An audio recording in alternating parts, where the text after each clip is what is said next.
So hello and welcome back to my channel. मैं प्राची आज फिर से आप सबका स्वागत करती हूँ। तो आज का जो ये वीडियो है ये करियर ओरिएंटेड वीडियो है। जो भी हमारे लाइफ साइंसेस के स्टूडेंट्स होते हैं, चाहे वो किसी भी सब्जेक्ट के क्यों ना हो, तो आज ये वीडियो उन सब के लिए बहुत ज़्यादा हेल्पफुल हो सकती है कि वो अपना करियर को किस फील्ड में किस तरफ से वो बढ़ाना चाहे वो अकेडमिक करियर में बढ़ाना चाहे या तो इंडस्ट्रियल करियर में बढ़ाना चाहे। जो मेनली हम लाइफ साइंस के स्टूडेंट्स होते हैं, हमारा मेनली इन दो चीज़ों में ही हमारा जो करियर होता है वो बेस्ड होता है।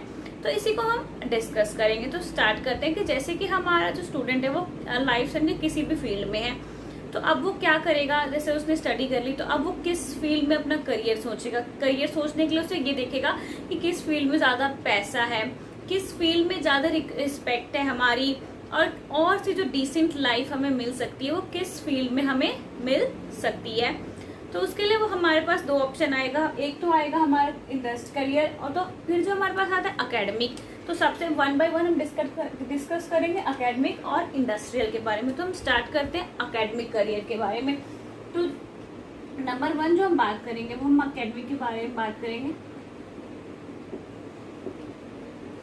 अब अकेडमिक करियर में क्या होता है। अकेडमिक करियर जो है ये एक बहुत ही स्ट्रेट फॉरवर्ड रास्ता होता है किसी भी स्टूडेंट के पास कि वो इसे अपनाए। पर इसमें कौन कौन सी मुश्किलें आती हैं, कौन कौन से हमारे पास बेनिफिट्स वाले रास्ते होते हैं, हम उसे ऑप्ट कर सकते हैं, वो हम डिस्कस करेंगे। तो ये क्या होता है, जैसे कि मैंने बताया, बहुत ही स्ट्रेट फॉरवर्ड रास्ता होता है।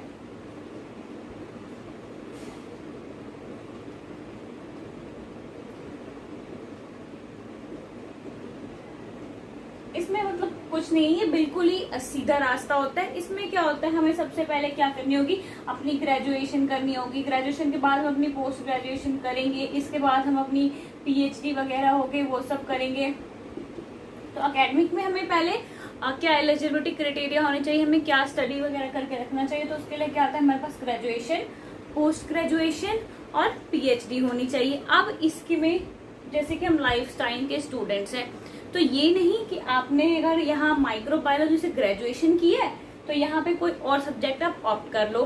एकेडमिक लाइन में हमें क्या करना है, हमने जो एक सब्जेक्ट लिए उसी को फॉलो करना है। जैसे कि फॉर एग्जांपल हमने अगर ग्रेजुएशन माइक्रोबायोलॉजी से की है,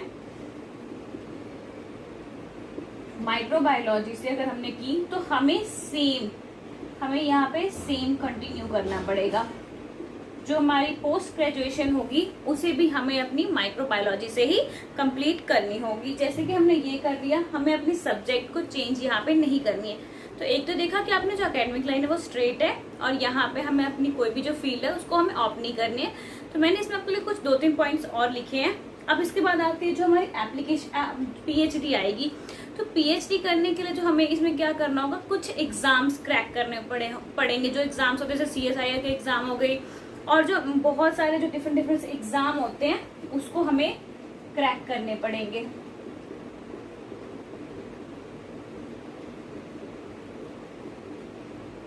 अब एग्जाम क्रैक करने के लिए तो कोई यहाँ पे शॉर्ट ट्रिक तो लगनी नहीं है। हमें उतनी एफर्ट डालनी पड़ेगी, उतनी मेहनत करनी पड़ेगी, उतना स्टडी करना पड़ेगा, उसमें उतनी मनी एक्सपेंड करनी पड़ेगी। मतलब जो कोर्सेज होंगे, जो कुछ भी होंगे, उसकी तैयारी करने के लिए, प्रिपरेशन करने के लिए। तो यहाँ पीएचडी के लिए क्या आता है, हमें एग्जाम क्रैक करना पड़ेगा। एग्जाम क्रैक करने में हमारे बहुत सारे फैक्टर्स इंक्लूड होते हैं। एक तो हमारा क्या लगेगा, टाइम लगेगा, पैसे लगेंगे, एफर्ट लगेगी, मेहनत लगेगी। तो उसके बाद होगा हमारा पीएचडी। पीएचडी करने के बाद क्या होगा, जैसे पीएचडी मेनली हमारा पीएचडी जो होगा वो 5 इयर्स का होता है। पर ये आप किस फील्ड में कर रहे हो उस टाइम कई बार ये वेरी करता है। ये यहाँ पे 7 to 8 इयर्स का भी हो सकता है। इसके बाद आप एलएस में ज्वाइन कर सकते हो। एलएस क्या है, हमारा लेक्चरशिप होती है, जो कि हम इसके बाद अपने इंस्टीट्यूट या किसी भी यूनिवर्सिटी में जाके हम ज्वाइन कर सकते हैं। ये हमारी क्या होगी, लेक्चरशिप हमें मिल जाती है अपनी पीएचडी करने के बाद। उसके बाद हम अपनी किसी भी इंस्टीट्यूट में जाके या किसी भी यूनिवर्सिटी में अपनी डिसेंट सी सैलरी के साथ हम अपने जॉब को कंटिन्यू कर सकते हैं। पर इसे करने में हमें कितना टाइम लगेगा, हमें अपनी 3 साल की ग्रेजुएशन लगेगी, 2 साल की पोस्ट ग्रेजुएशन लगेगी, सपोज अगर सबसे कम मैक्सिमम 5 इयर्स की हमारी पीएचडी लगेगी। तो ओवरऑल जो आ रहा है हमारे पास 10 इयर्स। हमें अपने एकेडमिक लाइन में जाने के लिए अपने 10 इयर्स को पूरा का पूरा डेडिकेट करना पड़ेगा अपने स्टडी में, अपने वर्क में, तब जाके कहीं हमें एकेडमिक लाइफ, एकेडमिक करियर में हमें वेल सेटल हम कोई चीज को प्लान कर सकते हैं। उसके बाद आती है कि अगर इसके बाद हम जो लेक्चरशिप एल्स के लिए अप्लाई करते हैं, अगर इंडिया में करते हैं अप्लाई, तो वो वहाँ पे हमें परमानेंट जॉब मिल जाती है। मेनली हम यही चाहते हैं कि हम वेल सेटल हो जाए, परमानेंट सेटल हो जाए। तो अगर हम इसे इंडिया में ज्वाइन करते हैं, फॉर एग्जाम्पल जो हमारी लेक्चरशिप है इसे हमने इंडिया में ज्वाइन करवा ली, तो इंडिया में क्या होगा, ये होगी हमारी परमानेंट।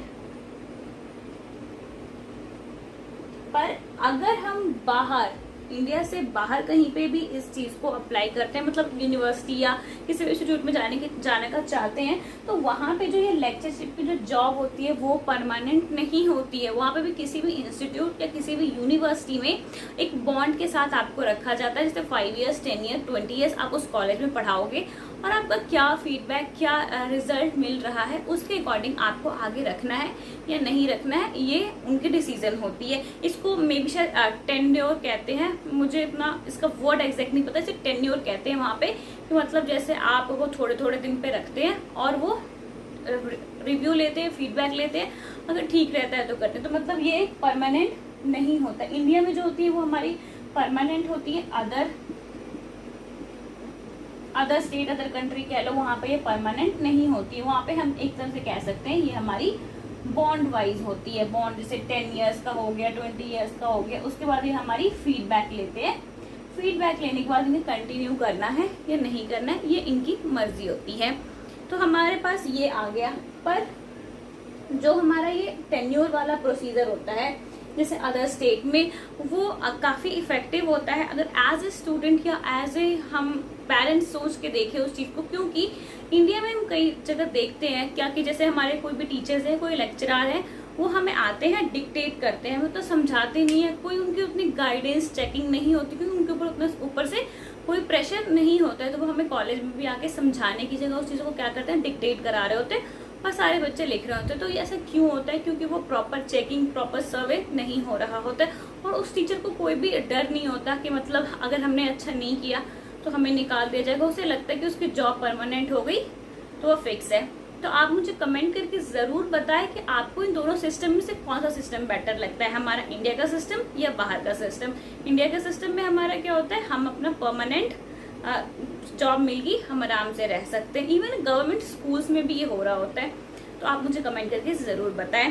जो हमारी एकेडमिक की जो हमारी पे ऑफ होती है, जैसे कि अगर हम लेक्चरशिप से ज्वाइन करते हैं तो वो हमारी स्टार्ट होती है इवन भी 60,000 to 80,000 इनकी स्टार्टिंग होती है। विथ टाइम इवन 2-3 ईयर्स में ये बहुत ज्यादा 2 और 3 ईयर्स में ये इंक्रीज भी हो जाती है, साथ के साथ ये इंक्रीज होता है। तो हमारा एकेडमिक करियर हमने देख लिया कि एकेडमिक करियर क्या है, जो कि हमारा ये बहुत ही ज्यादा स्ट्रेट फॉरवर्ड सिस्टम होता है। स्ट्रेट फॉरवर्ड होने के साथ इसमें क्या करनी होती है, हमें ग्रेजुएशन करनी है, पोस्ट ग्रेजुएशन करनी है, मास्टर्स कर लो, या फिर इसके अगर हमने ये कर ली 3 साल का ये कर लिया, 2 साल का ये कर लिया, उसके बाद हमने एग्जाम्स को क्रैक करना है। रिमेम्बर, एग्जाम क्रैक करना उतना इजी नहीं होता है, इसकी बहुत प्रिपरेशन, बहुत ज़्यादा कंपटीशन होती है। और कंपटीशन इतनी होती है कि अगर 1 लाख स्टूडेंट ने अप्लाई किया है तो उसमें से बस जो 1000 स्टूडेंट होंगे वही एलिजिबल होते हैं। हर साल CSIR वगैरह के जो एग्जाम्स देते हैं बच्चे, उसमें से 1 और 2% बच्चे ही सक्सेसफुल हो पाते हैं। अपने ये स्टूडेंट जो होते हैं वो अपना सक्सेसफुल हो पाते हैं इस एग्जाम को क्रैक करने में। तो आपको यहाँ पे ध्यान देना है, जो मेन है हमारा यहाँ क्या करना है, एग्जाम क्रैक करना है। इसमें 1 to 2% जो हमारे स्टूडेंट होते हैं या वो क्वालिफाई कर लेते हैं, बाकी रह जाते हैं। आप अंदाजा लगा सकते हो 1 लाख में से बस 1000 स्टूडेंट्स जो होते हैं इसे क्रैक कर पाते हैं, क्योंकि वो फुल डेडिकेटेड होते हैं उस चीज़ के लिए, अपना पूरा उन्होंने दिया होता है 100% ताकि वो उस चीज़ को कर सके। उसके बाद जाके अगर आपने कर ली, इसे कर ली, उसके बाद आपका PhD हो जाती है। PhD में आपने 5 ईयर्स, 7 ईयर्स, 8 ईयर्स जो भी कुछ PhD का कोर्स होगा, जितनी आपके लैब एफर्ट्स या जो भी आपका वो टेक्निक होगा उसके पे डिपेंड करता है कितने ईयर्स का हो सकता है आपका PhD। तो इसके बाद आप क्या कर सकते हो, LS की तरह जो लेक्चरशिप है उसकी तरह अप्लाई कर सकते हो उसके बाद 60K to 80K जो आपका पैकेज है वो स्टार्ट हो जाएगा। इसमें क्या होता है, लाइफस्टाइल इजी हो जाती है। अब हम आप बेनिफिट क्या देखेंगे इसमें, हमारी जो क्या होती है, जो हमारी होती है लाइफस्टाइल वो बहुत इजी होती है। इसमें हमें रिस्पेक्ट भी मिलती है, और कह लो जो मतलब हॉलीडेज डेज जो होती है, अगर आप इसमें ज्वाइन करो तो आपको हॉलीडेज डेज भी अच्छी मिल जाती है। तो ये होता है एक हमारा एकेडमिक करियर। एकेडमिक करियर में आप ज्वाइन करना चाहते हो तो बस इसका मेन यही है कि इसमें हमें बहुत ज़्यादा टाइम देना होता है, अपना एक टाइम फ्रेम जो कि मैक्सिमम ले लो तो 10 ईयर्स आपको लगाने पड़ते हैं, मनी लगानी पड़ती है पर, और इसमें सक्सेस भी होना पड़ता है। तो इसका मतलब बहुत सारे जो ऐसे स्टूडेंट होते हैं वो एकेडमिक करियर को नहीं चूज कर पाते, क्योंकि एक तो उनके पास टाइम फ्रेम जो मोस्ट स्टूडेंट होते हैं, जो हमारा आता है टाइम फ्रेम की वजह से जो मैक्सिमम स्टूडेंट होते हैं उसे नहीं चूज कर पाते एकेडमिक करियर को, क्योंकि इसमें 10 या 10 से ज्यादा ईयर्स लग जाते हैं। तो इस वजह से दूसरी होती है मनी बैकअप, जैसे कि अगर आप यहाँ पढ़ रहे हो या कहीं और कर रहे हो, किसी चीज की प्रिपरेशन कर रहे हो तो उसमें मनी भी बहुत लगेगी। तो एक फैमिली सपोर्ट, फैमिली स्ट्रांग आपको मिलनी चाहिए कि आपको इस सब चीजों में वो हेल्प कर सके। अगर ये नहीं हो पाती तो हमारे पास जो स्टूडेंट होते हैं वो दूसरा करियर को ऑप्ट करते हैं, जो कि आता है हमारा इंडस्ट्रियल करियर। अब इंडस्ट्रियल करियर में क्या होता है वो हम देखते हैं। मैं उम्मीद करती हूँ कि आप सबको जो हमारा ये एकेडमिक करियर वाला जो भी पॉइंट्स है वो आपको क्लियर हो गए, मतलब कैसी हमें लाइफस्टाइल मिलती है, कितनी सैलरी मिल सकती है, और हमारा कितना मतलब मुश्किल है या कितना ईजी है, क्या क्या चीज हमें नीडेड होती है हमारी एकेडमिक करियर में। तो सेकंड आता है हमारे पास इंडस्ट्रियल।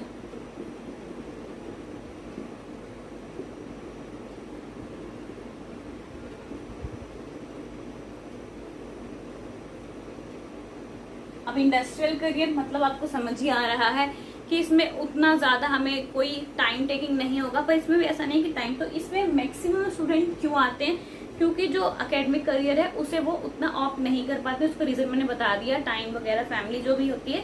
और इसमें क्या होता है, जो भी एग्जाम्स होते हैं, जैसे कि मैंने एग्जाम्स लिखा CSIR नेट, ICMIR और जो और एग्जाम्स होते हैं उनको क्रैक नहीं कर पाते, तो मैक्सिमम जो होते हैं स्टूडेंट वो यहाँ पे आए। जैसे कि मैंने बताया 1 लाख बच्चों ने ट्राई किया, उसमें से 1000 बच्चों का हो गया, और बाकी के रेस्ट वो कहाँ जाएंगे, उन्हें कुछ तो करना है, तो वो आते हैं हमारे इस इंडस्ट्रियल फील्ड में।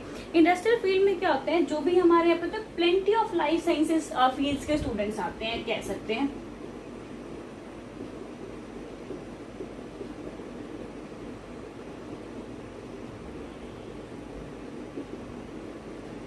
प्लेंटी ऑफ लाइफ साइंस के स्टूडेंट्स आते हैं, अलग अलग सब्जेक्ट्स के होते हैं। उसके बाद क्या करते हैं, हमें उनमें क्या होती है, उन्हें जॉब्स की रिक्वायरमेंट्स होती है। तो यहाँ पे जो हमारा 2 प्राइवेट जो सबसे बिगेस्ट कंपनी आती है वो आती है बायोफार्मा आती है, और फूड प्रोसेसिंग की जो कंपनी आती है, जो कंपनी है जो थोड़ी बड़ी कंपनी है वो आती है हमारे पास बायोफार्मा की, और सेकंड आती है हमारी फूड प्रोसेसिंग की। तो ये जो 2 कंपनी है, प्राइवेट कंपनी है और बहुत बड़ी कंपनी है। उसके बाद गवर्नमेंट में आती है, जैसे हमारे पास FNT आती है, FCI आती है, बट ये जो कंपनी है वो क्या है, ये हमारे पास प्राइवेट कंपनी है। तो गवर्नमेंट कंपनी में जॉब लेना भी उतना आसान नहीं होता है, तो सबसे पहले लोग जो होते हैं वो प्राइवेट में ट्राई करते हैं। तो प्राइवेट में ट्राई तो करेंगे, पर क्या होता है, एज ए फ्रेशर, जो हम फ्रेशर होते हैं, मतलब जो ग्रेजुएशन के बाद ही इसमें अप्लाई कर रहे होते हैं, या जो भी हमारा पोस्ट ग्रेजुएशन है उसके बाद अप्लाई कर रहे होते हैं, तो फ्रेशर के लिए क्या यहाँ पे दिक्कत आती है। तो जो फ्रेशर होते हैं उनमें क्या होता है, उनकी कोई भी ट्रेनिंग हैंड नहीं होती है, और वो डायरेक्टली कहाँ पे आ रहे होते हैं, इंडस्ट्रियल फील्ड में। मतलब यहाँ पे रिसर्च करनी है, प्रोसेसिंग करनी है, कुछ डेवलप करने, कुछ बनाना होता है। तो यहाँ पे एज ए फ्रेशर उनको समझो तो एक ट्रेनिंग जैसी मिल रही होती है, तो उनकी जो सैलरी होती है मिनिमम 15 से 20,000 जाती है, या तो 20 से 25,000 जाती है, जो अभी हमारे इंडिया का सिनेरियो है उसके अकॉर्डिंग। और ये अलग अलग प्लेसेस पे बहुत ज़्यादा वेरी करती है, उतनी ज़्यादा भी नहीं पर वेरी करती है। जैसे अगर आप कहीं और कोलकाता का ले लो, गुड़गांव का ले लो, या मुंबई का ले लो, तो हर जगह जो इंडस्ट्रीज है वहाँ पे अलग अलग आपके जो ये सैलरी मिलेंगे वो उसके अकॉर्डिंग मिलेंगे। इंडस्ट्रियल फील्ड में मैं एज ए फ्रेशर की बात कर रही हूँ। तो ये हो जाता है कि एक्सपीरियंस नहीं होता है, ये करना होता है, तो इसमें थोड़ा सा उन्हें सैलरी जो होती है कम मिलती है। हमारी जो एकेडमिक थी उसमें हमारी क्या थी, सैलरी थोड़ी ज़्यादा थी, पर इसमें जो हमारी सैलरी है वो थोड़ी कम हो जाती है। उसके बाद हमारी स्टार्टिंग हो गई। अब हमारी इंडस्ट्रियल कैरियर में अब जो इंडस्ट्री है उसमें हम 2 टाइप के होते हैं, ये तो हमने देख लिया। अब जो इंडस्ट्रियल कैरियर है उसमें 2 टाइप्स कौन कौन से आते हैं हमारे पास, 2। एक तो आता है हमारे पास ड्राई लैब, एक आता है हमारे पास wet lab. Dry lab, wet lab तो आप समझ ही रहे होंगे। ड्राई लैब जो कि आपको पूरा लैब में आना पड़ेगा, केमिकल्स वगैरह की, जैसे कि हम यहाँ पे क्या कर सकते हैं, प्रोडक्शन होती है हमारी,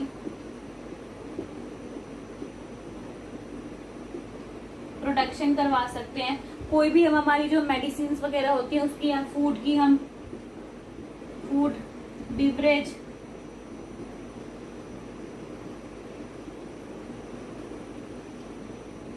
फूड बिवरेज, इसी तरह के जो हमारी मेडिसिन होती हैं उनको हम कर सकते हैं। यहाँ पे हम क्या कर सकते हैं, data analysis,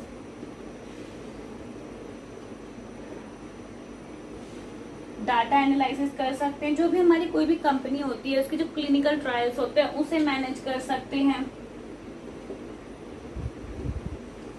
clinical trials, clinical trials पर मैंने एक और पॉइंट लिखा है आपका, जो भी हमारे पास ऑफिशियली बेस्ड जितना भी हमें डाटा मैनेज करना होता है, एज ए ओवरऑल कह लो तो एक मैनेजर,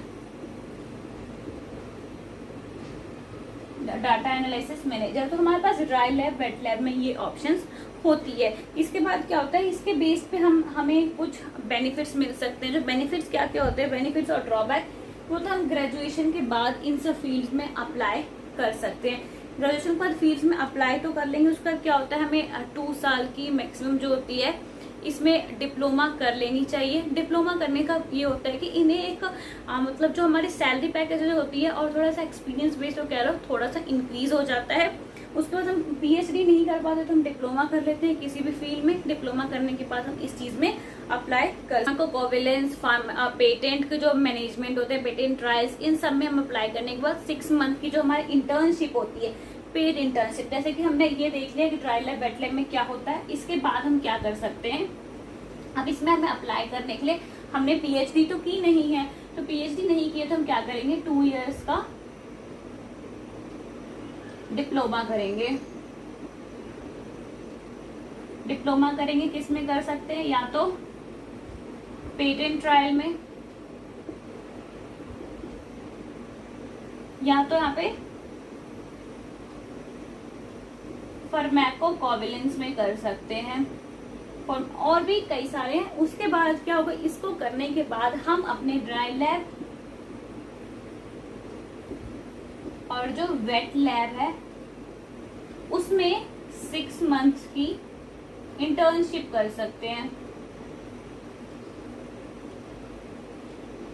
जो कि पेड इंटर्नशिप होती है कंपनी की तरफ से। उसके बाद क्या होता है, कंपनी आपको देखती है, आपके काम को एनालाइज करती है, अगर उसे लगता है कि बंदा सही है, काम कर रहा है, अच्छा है, तो वो आपको वहीं पे रख लेती है और आपको जॉब प्रोवाइड हो जाती है। तो इस तरह से आपको इंडस्ट्रियल कैरियर में जॉब मिल जाती है बहुत कम सैलरी पे, अगर आप जो इंडस्ट्रियल में लैब स्केल वाले काम पे आप जाते हो। तो उसके बाद क्या होता है, जैसे R&D वगैरह आता है और ये सब आता है। उसके बाद भी हमारे पास एक ऑप्शन होता है कि अगर हमने ये नहीं किया है, जैसे कि इंटर्नशिप वगैरह हमने नहीं लगाई है, हमने पीएचडी वगैरह नहीं किया है, हमने बस ग्रेजुएशन की है, उसके बाद जॉब लेनी है।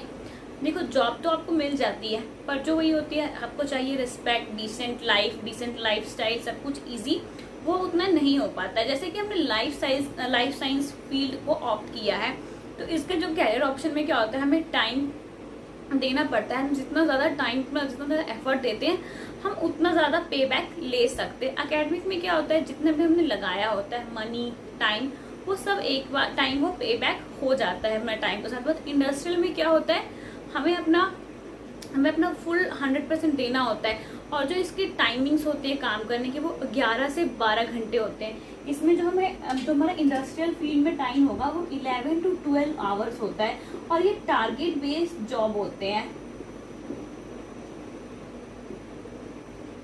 टारगेट बेस्ड जॉब का मतलब कि जैसे कि आपने लैब में कोई प्रोसेसिंग कर रहे हो, कुछ नया प्रोडक्शन कर रहे हो, तो आप देखोगे कि जैसे अगर आप काम करना है रात में या दिन में काम कर रहे हो कंटिन्यू, इसके साथ का प्रोसेस ये वाला है, तो आपको वो करना पड़ेगा क्योंकि वो टारगेट बेस्ड जॉब है।